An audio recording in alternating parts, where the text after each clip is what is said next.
What's up, guys? It's Brandon from Flesh and Blood Brothers. Back at you with the classic constructed deck tech with Viserai. This has gone 6 and 2 in my last two armories. I'm going to call this Armory Buster Viserai. So right down to it, you got the Rosetta Thorn, and most of your matchups you're going to have the Crown of Providence, Spring Tunic, Grasp of the Arknight, and Spellbound Creepers. For Arcane Barrier, we got Crown of Dichotomy and Vexing Quillhand. And then we also have the Aether Ironweave. I vastly prefer the Tunic over Ironweave.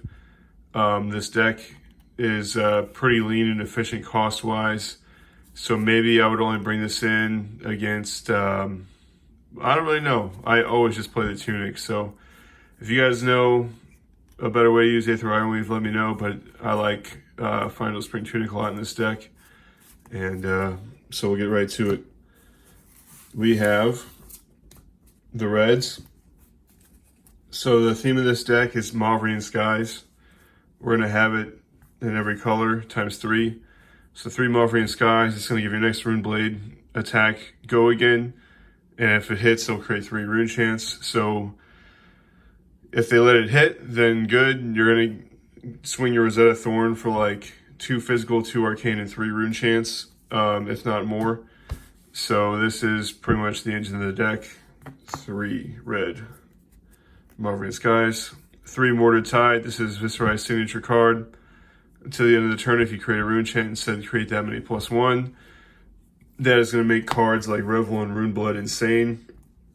Because after Mordred Tide, you play Mordred Tide, you play a non-attack that's 2 Runechants. You play an attack that's 2 more Runechants. You play Revel, that's 6 Runechants +5, so that's 11 Runechants. So at the end of the day, you're going to swing for 2, 2, and 11, which is absurd. So when you combine Mordred Tide with Revel and Runeblood, things get really nasty. But even without Mordred Tide, Revel, and Runeblood is just busted. You're creating 4 Runechants out of nowhere, and you're going to add that to your Rosetta Thorn swing. 3 Sonata. This card is close to being on the chopping block, but worst case, you just throw it out there. It has go again, so you're activating Viserai's ability, blah, blah, blah, creating Runechants. But most of the time, the way this deck is ratioed out, you're going to reveal 3 cards, and usually you can reveal at least 1 attack and like 2 non-attacks. So then you get a card in your hand, you're doing arcane damage, and you're off to the races. So yeah, Sonata Arcanix ×3 is still in there. Command and Conquer, 2 of these. This is a card you'll sideboard out against anyone playing the Crown of Providence, so be wary of that. Otherwise, this is very good in a lot of matchups to really put the pressure on that arsenal card of theirs and force some cards out of their hand. And it's a 2 for 6 and blocks 3. 2 Erase Face. Maybe this will go up to 3 someday, but right now I have it at 2. Again, it's a 2 cost, 6 attack. And it's going to hit a hero and all the tokens and cards they control lose all class and talent types. So this will stop Dash from boosting effectively. It's good in the mirror match, so Viserai can't create Runechants by playing cards. And against Fi, it blanks Draconic on all their chain links, so they're less effective as well. So I like this at 2 a lot, possibly even 3.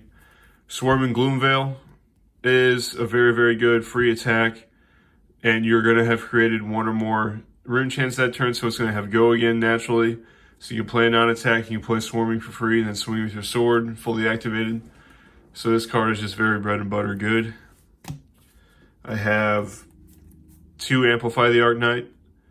It's cost 3, does 6, blocks for 3, but it also costs 1 less for each Runechant you control. So most of the time you'll pay just 2 or even 1 to swing for 6. So you combine that with cards like Mauvrion Skies, it'll have go again, then you come up with the sword afterwards for a very effective turn. Now, Shrill of Skullform is pretty much the engine of the deck along with Mauvrion Skies. So you're going to play Mauvrion Skies, you're going to pitch a blue, because this costs 2, swing for 7 with go again, and then you're going to come up with that sword for that last floating resource. So that is your bread and butter turn. Very good rate on resources there. So this is coming in with 7. Go again, hit, create some Runechants. and then you're going to come in for 2 arcane, 2 physical, all for just pitching a blue card that turn. So that is pretty much what you're aiming to do most of the game, and it's a very good game plan. In addition to Shrill, we have Spellblade Assault at 3. So this costs 2, attacks for 4, but you create 2 Runechants.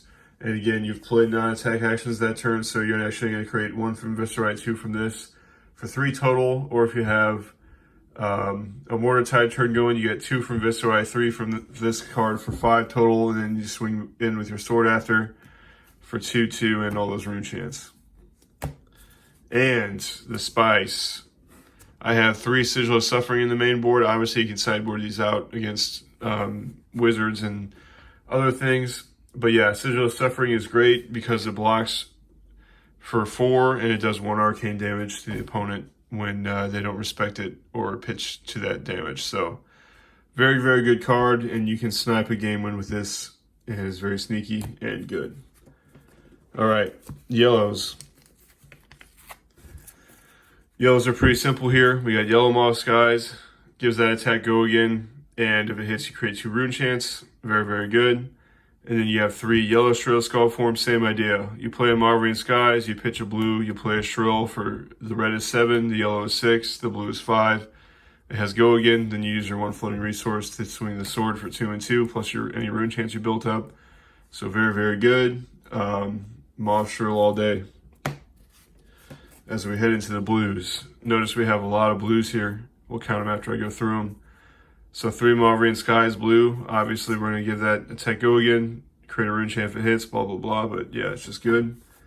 3 lead the charge. Now, if you notice, the next time you play an attack action card with cost 2 or greater, you gain an action point. So if you don't draw Mauvrion Skies, but you have one of those nasty erase faces, Amplify the Arknight, Command and Conquer, even the Runebblade Assault, that costs 2. So it's going to give that go again, and then you'll be able to swing that sword in there by just pitching a blue. So this is just another enabler. Love it.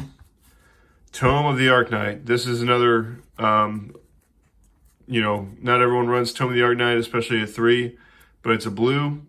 And worst case, it only costs 1. It's a non-attack, a Runeblade non-attack, so it turns on your hero ability. And yeah, a lot of times you can just throw this down in YOLO, draw 2 cards, and just go to town on your opponent. There's some instances where I have to block with everything, and all I have left is like a tunic counter, and I'll throw this down and YOLO, get 2 cards in my hand to have a solid turn even after blocking all last turn. So a lot of cool things you can do with Tome of the Arknight. Might as well keep it at 3. Become the Arknight. Blue, block 3, it's free, but yeah, you just discard a non-attack to search your deck for an attack, etc. So if you have a hand where your opponent really do much last turn, you have a full grip, you can go ahead and throw this down to snipe out a Mauvrion Skies or lead the charge, or not lead the charge, but Mauvrion Skies or Shrill of Skullform, whatever you need just to have that bread and butter turn. Very nice. And here we are with our 3 blue Shrills. So it costs 2, but you're going to swing for 5, which is nice. And it blocks 3. Very sweet. Vexing Malice. It blocks 3. And yeah, it's only 1 physical damage, but it comes in with that instance of 2 arcane. So if your opponent's running AB1 and they have 1 life, the game is over automatically. So a lot of endgame potential and just a good solid card. Spellblade Assault. So again, this is another 2 attack that gets the bonus from lead the charge. And again, you're just going to create a lot of Runechant tokens on those Mordred Tide turns, or it's just a blue block 3, so that's good. And again, with this card, Spellblade Strike only costs 1. And worst case, you might have to throw it out there, but it only costs 1. You create a Runechant and attacks for 2 and blocks for 3, so just a solid blue there. And yeah, main board we have 1, 2, 3, 4, 5, 6, 7, 8, 9, 10, 11, 12, 13, 14, 15, 16, 17, 18, 19, 20, 21, 22, 20. Yeah, 24 blues. So we got plenty of ammo for those turns where you just throw down the Mauvrion Skies, throw down the Shrill, swing the sword all day. Sideboard here. I have 1 copy, 9th Blade of the Blood Oath. This is just coming in versus Dromai. any illusionist where you need to have some attacks over 6 to cancel out Phantasm. And it's a yellow pitch, and it blocks 3, so just solid in those matchups. 2 Runic Reclamation. This will come in versus Briar, maybe the Viserai Mirror. Anyone with pesky auras, you can kind of threaten them. And yeah, it's just a very big attack. Costs 3, but it does 7. Blocks 3. Reek of Corruption. This card I bring in against Fi. Any deck that doesn't want to block, I'll bring this in against Fi and Briar. Any of the aggro decks, really. Because if you play non-attack and then you play this, you're going to create a Runechant. And so when it hits, they have to discard a card. So they have to respect the 4 by blocking with a card and a piece of equipment or 2 cards. So they got to respect it, because if it hits, they discard a card. And you create Runechants from Mauvrion Skies. So very, very good against aggro. I have 2 Unmovable that I bring in against Bravo and Oldhim. Any tall, nasty, crush, or hit effect decks. Cost 3, but you just throw it in your arsenal, you block for 8 on reaction. That's pretty nice. Rattlebones. I'll bring this in. I'll bring both of these in. Rattlebones and Runeblood Incantation. I'll bring these in against Oldhim. Any of those long, grindy matchups. That way you can kind of use Rattlebones to get Swarming Gloomveil back. Play that, slap that down, go wide. And then Runeblood Incantation is good to have Runechants just hanging out to reduce the cost of some of your attacks. And to just threaten that arcane damage every turn. So there's the sideboard.